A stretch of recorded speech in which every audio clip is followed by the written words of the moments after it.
तो मेरे प्यारे बच्चों, हम यहाँ पर ग्रेविटेशन चैप्टर से रिलेटेड 2018 जेई एडवांस में आया हुआ क्वेश्चन देख रहे हैं। क्वेश्चन में गिवन है planet of mass m has two natural satellites of mass m1 and m2. The radii of the center circular orbit are r1 and r2 respectively. Ignore the gravitational force between two satellites. Define v1, l1, k1 and t1 to be the orbital velocity, angular momentum and kinetic energy and time period of the revolution of one, and v2, l2, k2 and t2 corresponding satellite 2.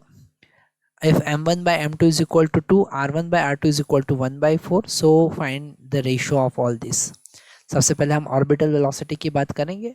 तो orbital velocity का formula, जैसे अगर हमको v1 by v2 find करना है, v1 by v2 अगर हमको find करना है तो ऑर्बिटल वेलोसिटी का फॉर्मूला होगा g कैपिटल m, है ना। और यहाँ पर ये कैपिटल m जो होता है ये उस प्लैनेट का मास है जिसके अबाउट वो रिवॉल्व कर रहा है, divided by r1, okay, divided by root g capital m by r2, okay. r1 r2 उनके ऑर्बिटल रेडाई है।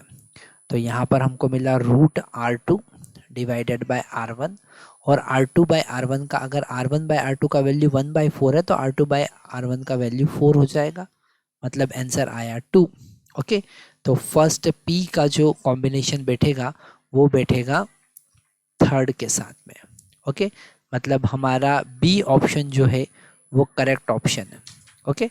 अगर हम L1 बाई L2 की बात करेंगे तो L1 बाई L2 का फार्मूला होता है m1 root g capital M into r1।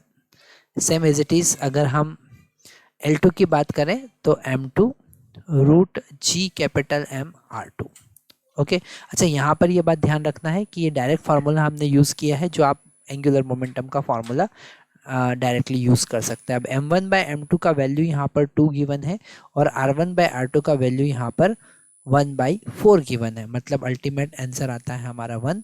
तो q का जो कॉम्बिनेशन बैठेगा वो सेकंड के साथ बैठेगा, है ना। मतलब बी ऑप्शन यहाँ पर सही जा रहा है। अगर हम k1 बाई k2 की बात करेंगे, काइनेटिक एनर्जी के रेशियो की बात करेंगे, तो kinetic energy k1 by k2 हमको पता है।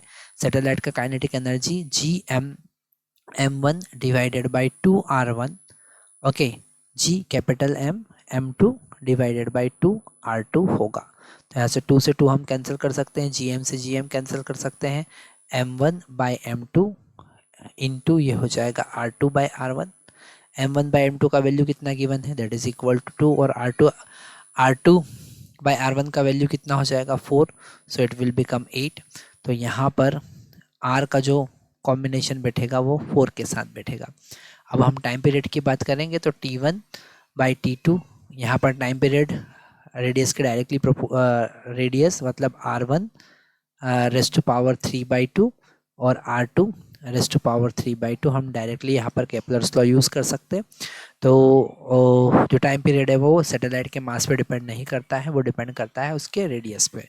सो it will become 1 by 4 raise to power 3 by 2, so it can written as 1 by 2 raised to power 3, that is equal to 1 by 8।